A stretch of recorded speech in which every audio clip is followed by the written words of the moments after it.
Hey everyone, and welcome to the Follow Podcast. I'm Katie. And I'm Beth. In a world where everyone is following someone, our hope is that you will leave here inspired to come along with us and follow Jesus. We are so glad you joined us. You will hear us having conversations about how we are learning to follow Jesus. We will also be amplifying the voices of those like you by sharing stories and talking about the importance of connecting with people around us, both older and younger. Let's follow together. Go ahead and subscribe so that you don't miss an episode, and thanks for listening. We hope you enjoy the Follow Podcast.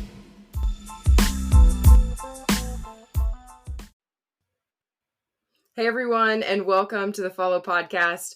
I'm Katie, and I will be your host for the day, and I'm so honored to be interviewing our guest, Jeff Henderson. And Jeff is the author of a book called Know What You're For, and his new book that is going to be releasing today called What to Do Next.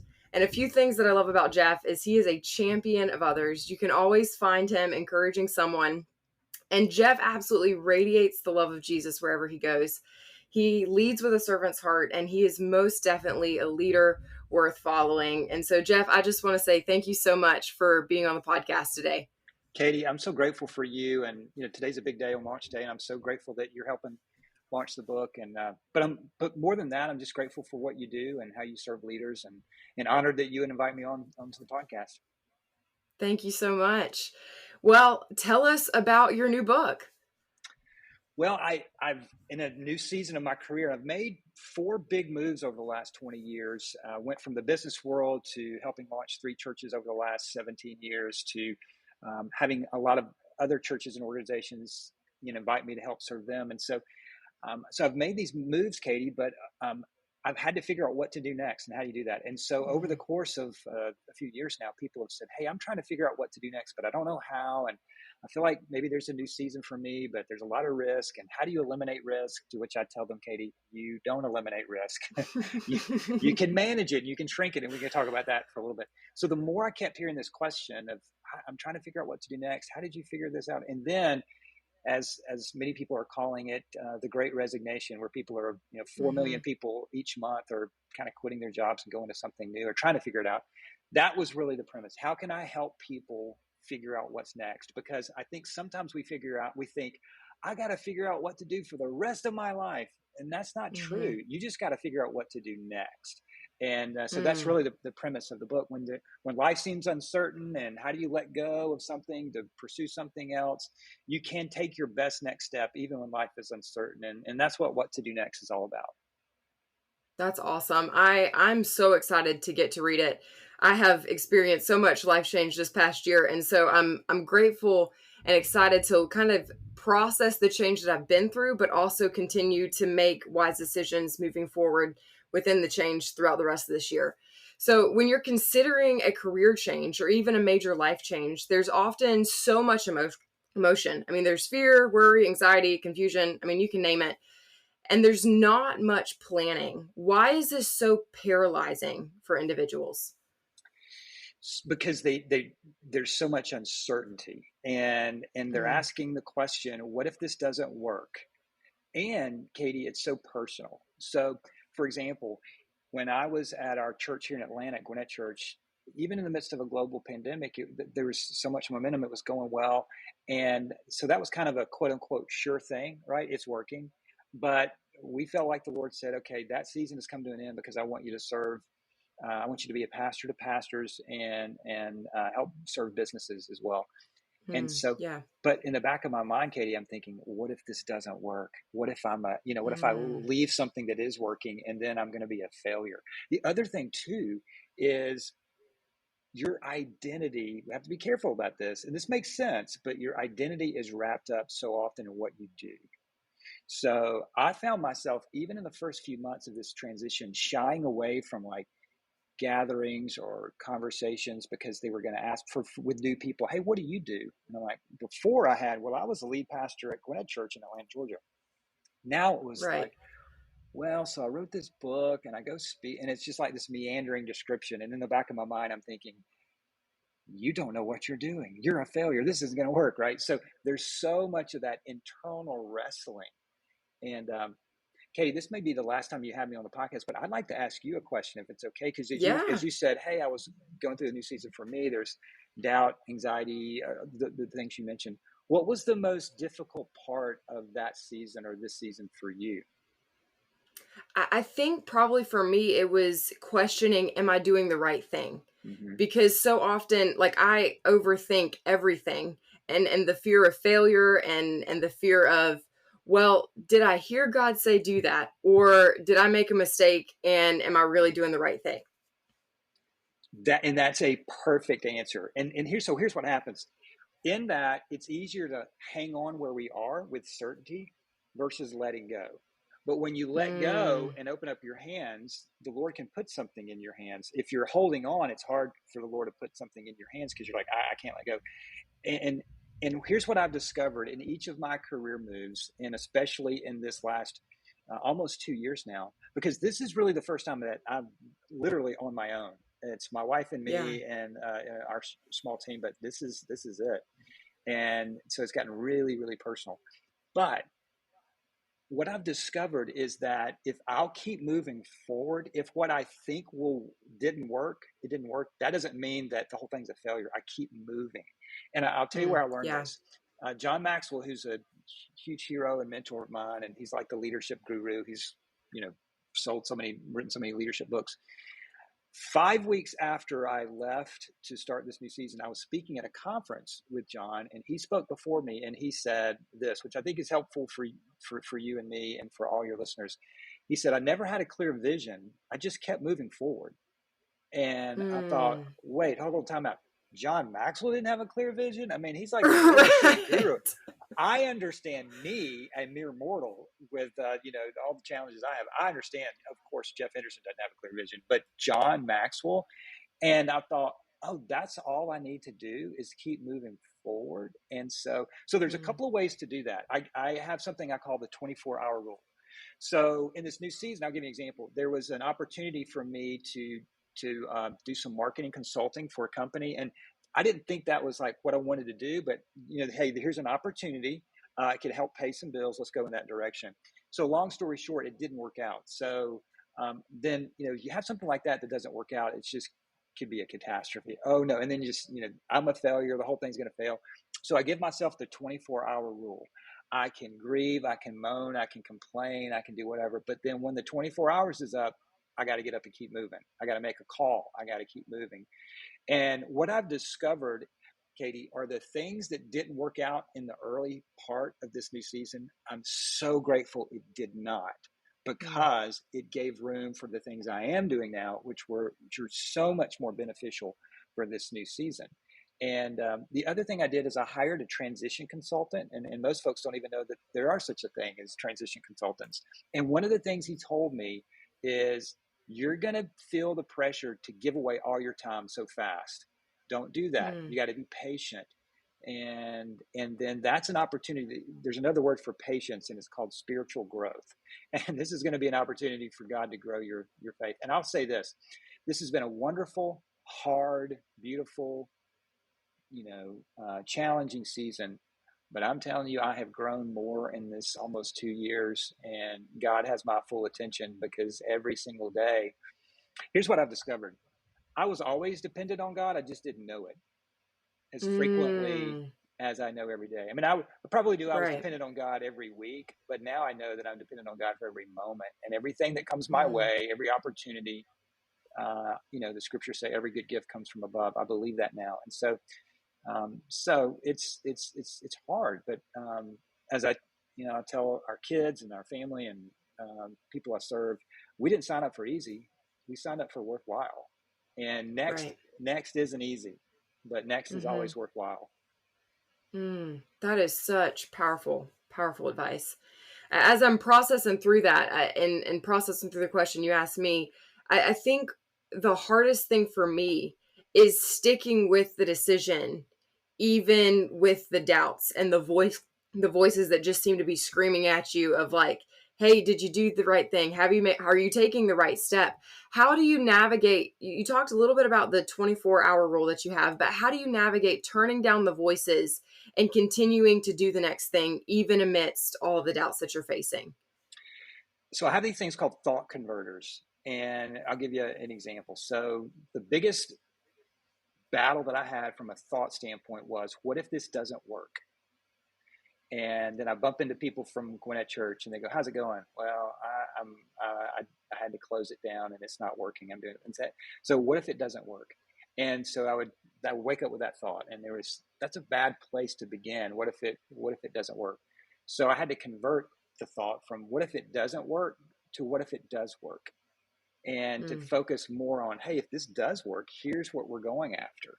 And I it's helpful to have what I call some muses, some inspirations, some role models to follow, because there are times where you can't really articulate what you want to do with words, but you can with pictures.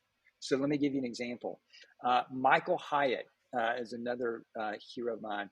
Well, so a few years ago, I went up to coach Michael and his team on communication. And I went into their business in Franklin, Tennessee. Michael walks to work. He's got a great team. And I came home and I told Wendy, I said, I don't know exactly what I saw, but I think I want to do what Michael's doing.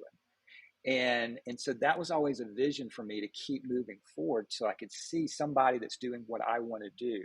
He's not doing exactly what I want to do, but there's just enough of a picture. John Maxwell was one of them. I mean, he went from church to now influencing not only the business world, but the governments around the world, the educational system, entrepreneurs. Well, I want to be able to influence a variety of different streams in life, because I see God doing so many different things. So I had to shift from what if this doesn't work to what if this does work. The other thought converter that I had to convert was, oh, I've never done this before, I don't know what I'm doing, to, hey, I've never done this before, give myself a break, I'm learning as I go. And I have a tendency to be a perfectionist. So if I make a mistake, then the sky is falling, and I have to give myself a break to go to another thought converter is it working, to what am I learning? Okay, what am I learning about this process? That's good. What am I learning about being an entrepreneur? What am I learning about running my own business? One of the things I discovered, Katie, is that running your own business is hard, but it wasn't as hard as I thought it would be. Running your business is complicated, but it wasn't as complicated as you can. It's the things like, health insurance, those kind of things that kind of nip at your heels, right? So, but it's not as complicated as we can figure this out. So that would be it for me. But I'd love to turn it back to you. What are some things that you, as you've got in this new season, as those doubts began, what's the strategy or two that you've been able to kind of push those doubts, or to let the doubts kind of stay there for a while and kind of wash through and move on? Yeah, I think the biggest thing that I have started doing in this season is journaling through my thoughts. That's good. And writing out, okay, what are the lies that I'm believing right now? And then after I've identified, okay, this that you're listening to, this noise that you keep listening to, this is a lie. Then I have to go back and I go, okay, what is the truth? And I go, go back to God's word, go back to some trusted voices that I know and what they're saying. And I write down, okay, this is the truth. And I almost make it like a little catchphrase that I use for the day of you can do this. It's just, that's kind of my process of really having to journal it out and talk to people that I trust and go, okay, am I crazy, or is this the right thing?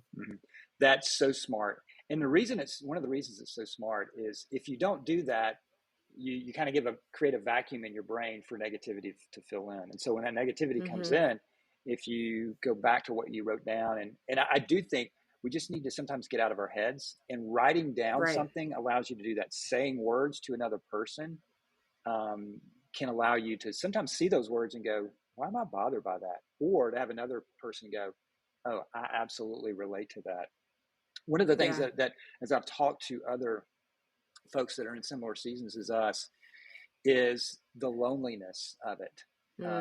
And just to be able to tell another person, I'm lonely in this season, and they're like, oh, me too. And so you have to really move toward community. So and I'm an introvert, but I've had to move more toward people in this season to create community around me, because I went from serving a large staff at our church to going to a coffee shop and opening up my laptop and it's just me. And so I've had to, as my transition consultant says, hey, now we don't hire people to be our friends. Okay. So let's make good staffing decisions, right?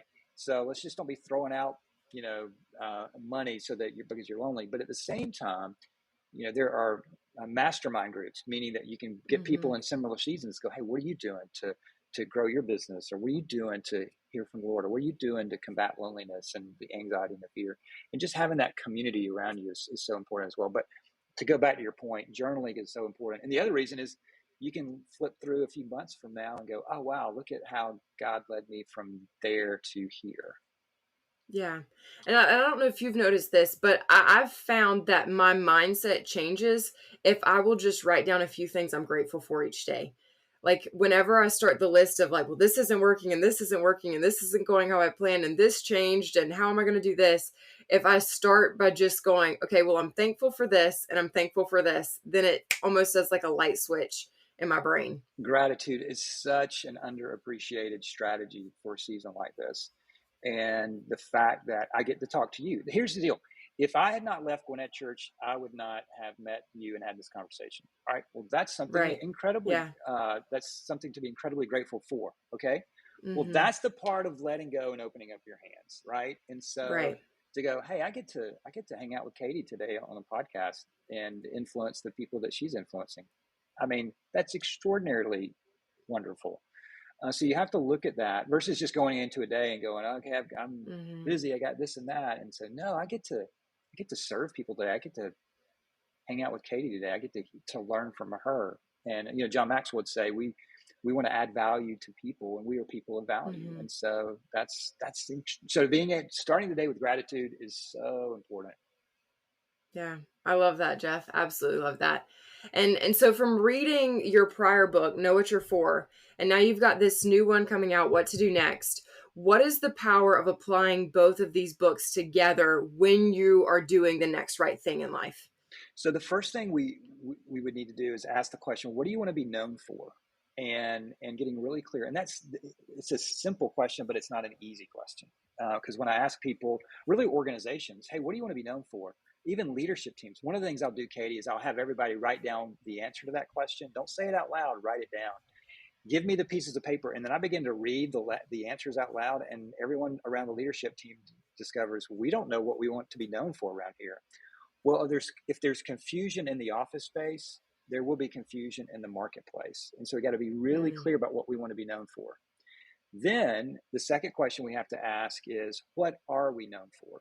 What are we known for? And here's the power of those two questions from the first book.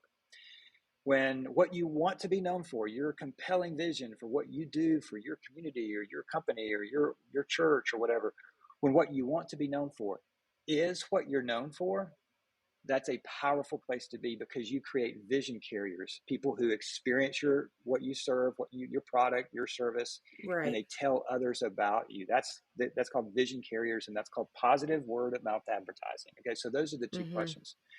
But now you got to figure out the reality for any group, any organization, any individual is there's a gap between what you want to be known for and what you are known for.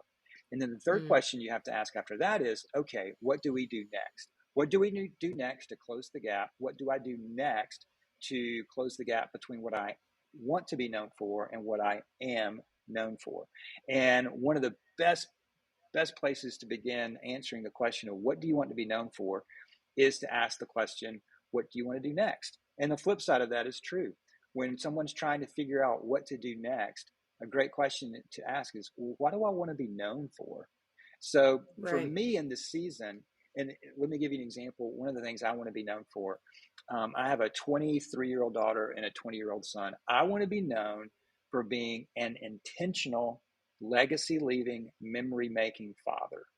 Well, in Mm, this season, it would be really easy for me to talk myself into working all the time because I'm this is the first time that I'm not getting a regular paycheck, right? Because it's just me, right. and but that's not the life I want to build. That's not the life I want to lead. So I've got to be disciplined enough to say no, to shut the business off. And so sometimes what to do next for me is to say no to opportunities that would be good, but it's going to take me away from being an intentional legacy leaving memory making dad. And so I've got to be really clear about what I want to be known for. And that helps influence what I want to do next. And so that's why Mm. these two concepts and these two phrases really go together. And one of the things that Wendy and I have really been saying in this season is, let's not build a life that we don't enjoy. Let's not build a life that takes us away from our values and from who we know God wants us to be. Mm. And that's I love hard, that. because if you start saying no, there's something in me that goes, well, if I turn the spigot off and say, Mm-hmm. no, I can't go here or do that, then when I need to turn it back on, will anything come out? Right. So, Right. but that's Right. called faith. It's called trust. And here's what I believe: if I'm saying no for the right reasons, I'm saying no because of margin. I want to create margin in my life. I'm Mm-hmm. saying no because I want to be a good steward of the roles and relationships that God has given me as a husband, as a father. If I'm saying no for the right reasons, then I can trust that God will provide. And so Mm. that again goes back to the earlier comments about God has my attention. In fact, before we got started, I just got a text from a friend that says, hey, we need you to come speak at something next week. Well, I don't think I can do that and have the margin with my family that I would want. So after we're done, I got to say no to that. But I'm saying no for the Right. right reasons, because I want to build a life that honors God and that we enjoy. And that helps determine what I do next, because I have Mm-hmm. done the hard work of saying, this is what I want to be known for. Right. So I do have a question that I'd like to ask you. Um, you and Wendy, y'all are talking about you've made the decision together that you want to have a life that you love. And so when you're moving into what's next, I just got married this year. What do you do to move into what's next with your spouse and honor God in doing that? First of all, congratulations. So that's Thank awesome. you. Yeah, that's fantastic. So um, other than hearing from God and understanding what Mm-hmm. God's role and will is for your life, I would not make a decision like this. Wendy and I would not make a decision like this if we were not in unison with one another. Mm-hmm. So if I were to say, hey, I feel like, let's go back to my Chick-fil-A decision. Nobody ever leaves Chick-fil-A. I was in marketing at Chick-fil-A. So the retention rate is like 97%. It's only crazy people like me ever leave. But we felt called to leave Chick-fil-A to help plant a church in Atlanta. Well, if Mm, I had yeah. said, I've heard from God and we're supposed to leave Chick-fil-A and launch this church, and Wendy would say, I don't see that. I don't think that's what we're supposed to do. We would pause Mm-hmm. and try to get on the same page. And here's why that's so important. So when you move into a next season, there's going to be things that you thought were, that I think it'll work this way, and you will be right. There will be things that you think it's going to work this way, and you'll be wrong. There are going to be Mm, some great days, and there are going to be some challenging days. So in those challenging days, if you come back to your spouse and go, oh, I'm so frustrated and I don't know what to do, and this is such a frustrating situation, the spouse could say, well, see, I told you we shouldn't have done this. I mean, I don't even know why we're in this, mm-hmm. right? But when you're unified, you go, hey, we signed up for this. This is where God has us. Let's Right. work on this together. So each one of these moves, these four big moves that we've had over the last 20 years, we've been unified, so that in ups and downs, we go, this is where we're supposed to be. We knew that it was going to be hard at times, but it doesn't surprise us, and we're unified. So this is why being unified is really, really important. It's also helpful to understand in not every marriage, but probably more often than not, there's usually the wow person and the how person, right? The Mm, wow person is, we're going to change the world, and I got this idea, and I'm going to launch this. And then the spouse is like, okay, that's great. How are you going to do that? And how are we going to, right. and Wendy's the how person, and I'm the wow person. Okay. Mm-hmm. So if you have a marriage where there's a wow and a how, well, if you have a marriage where there's wow and wow, okay, that's awesome. But be careful. Somebody's got to get something done, right? If there's how and how, be careful. Don't stop dreaming. If there's wow and how, you're going to need some help. And so Mm-hmm. one of the things that we created as part of What to Do Next, was just completely free, is a career risk assessment. It gives you a Mm, red light, a yellow light, or a green light. It's not a pass or fail. The red light simply says, hey, whoa, time out. You got some work to do before you consider making a move. A green light doesn't mean you need to move. It just means, oh, wow, you're in a good position to make this move. Mm-hmm. The reason I bring that up is a how person wants to know, is there some thought into this, or is this all just emotions and you've heard from the Lord and you're frustrated with your job, or you're infatuated with this new idea? A how person Mm-hmm. wants to go, is there any strategy here helping us move toward that? So if you're a wow person, I would take the career risk assessment together to see where you Mm-hmm. are. And the how person's probably going to be a little bit more critical not in negativity, but just critical that, hey, we got some work to do, versus the wow person. But it's going to give the how spouse a peace of mind to go, oh, we've got some sort of a plan here, right? We've got some sort Right. of a plan, because typically the how person is thinking, how are we going to pay the bills? That's the Mm-hmm. biggest part of that. So, and that's also why I talk about the book Creating Optimal Options. So Mm-hmm. if somebody gets a call this week and the company is downsized, I hope that they would have done the due diligence to go, hey, we're going to be fine, because you know what, we've saved up enough financially for a 3 to 6 month window, or Mm-hmm. I've got some side hustles that I can move toward. Creating optimal options in a season where you don't need next is so helpful, because when we left Chick-fil-A to go help launch this church, we had to take a really big pay cut, but we had done the financial due diligence to be prepared for that so that we can make that Mm-hmm. pay cut. One of the most heartbreaking things I see, Katie, is when someone says, oh, I've discovered what God's will for my life is over the next 2 to 3 years, but I can't move toward it because I'm not in a financial position to do that. And so they've Mm. discovered God's will, but they haven't done the work to be ready for it. And that's why I tell people, hey, if you were to say, Jeff, I'm not thinking about next, I'm completely content with where I am, that's amazing, that's awesome. You still need to do the discipline and due diligence, because at some point in all of our lives, in one form or fashion or another, next shows up, and we Right. have to be ready for it. Yeah, that makes complete sense, and that's really really great advice. Thank you for sharing that. And one other piece of advice that I have just held on from you is the power of the big ask. And why does asking big matter so much when you're moving into what's next?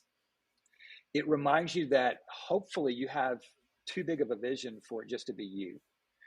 Mm. And if I can get things done on my own and I don't need any help, I'm probably not dreaming big enough.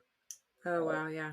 another principle that John Maxwell talks about is teamwork makes the dream work. I mean, if Mm. you have a big dream that you want to impact your community and the world around you and change your world, you're going to need some help. And so you're going to need Right. people to ask, hey, can you help me? And that's that's what I've been doing. One of the most Mm-hmm. important things that people can be doing, whether they're in a season of next or pursuing it, is building their personal network. Mm. And your personal network, because the reason this is important is who you know is often more important than what you know. So going to people, meeting with them on a regular basis, and building your personal network, it's much like saving for retirement. It may not Mm. seem like it's a big deal today, just a little bit every day, or you're building that network one person at a time. But if you do it consistently, you're going to look back in a number of years from now, and you're going to think, wow, look at all of these people.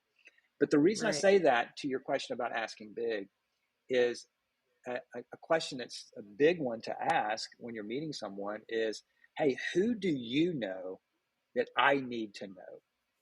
Mm-hmm. And will you ask them to meet me? That's a big ask, Yeah. because you're Mm-hmm. asking someone, can you lend me your name to meet with Right. this person so that I can build my network?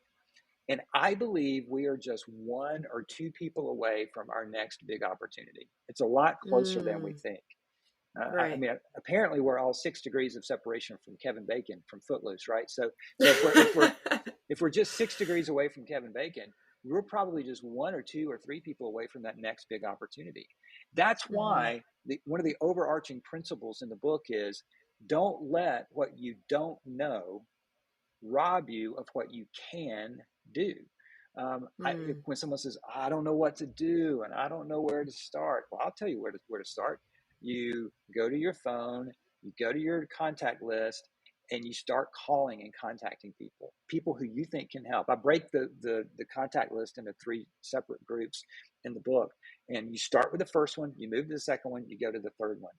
And Mm-hmm. there's something about action that I think it shows God that we're moving, we're being responsible for what we're going to do. Mark Batterson says, pray like it depends on God and live as if it depends on you in terms of taking action, act on that. Right. And so you never will regret asking big for people to help you. They may not say Mm. yes, you may not hear back from them, but there's something in you and me that when we're taking action, the fear dissipates a little bit. Not Mm. completely, it just kind of shrinks. And I feel like the antidote to fear is action. And Oh, wow. taking action is is is really helpful, because even though fear is still there, you're not paralyzed by the fear because you're Mm-hmm. taking action.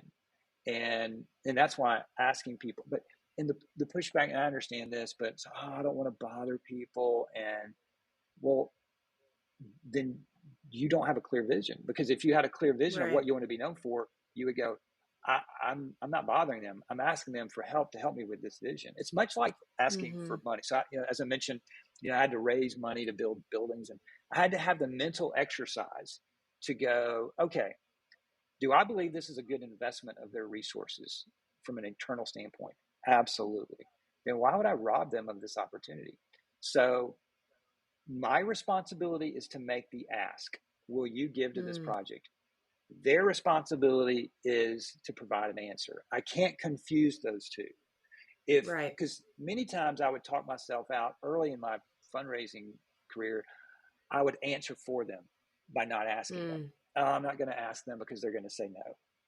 Well, that's pretty rude of me to answer on their behalf.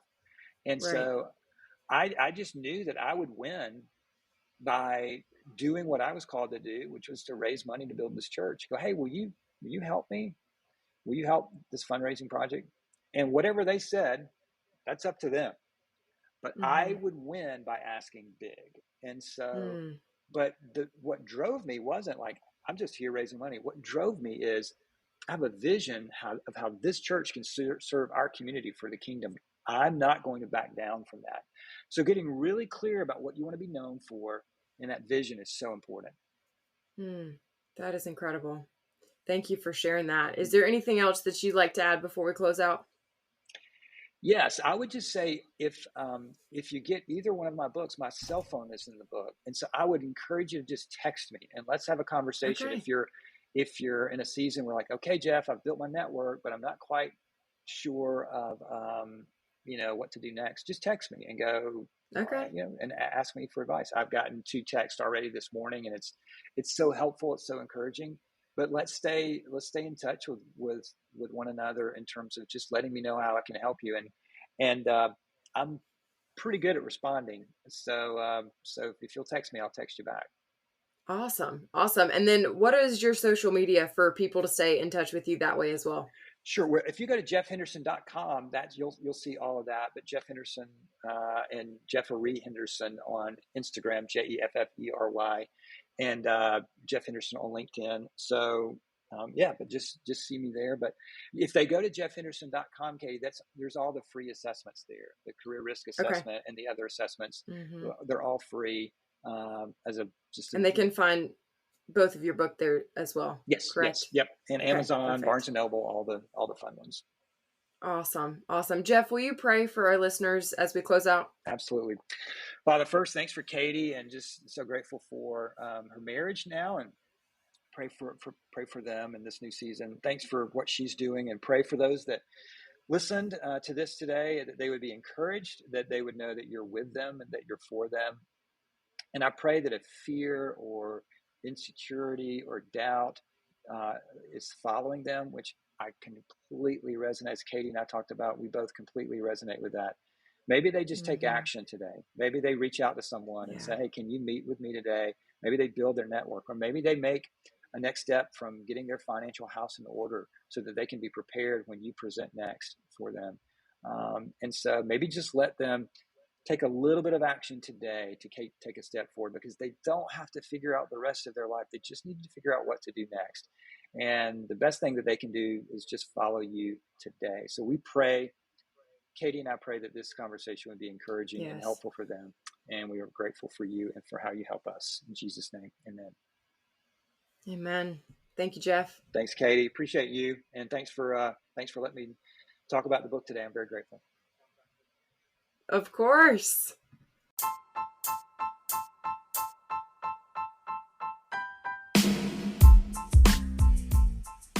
Thank you so much for listening. We hope you enjoyed the Follow Podcast.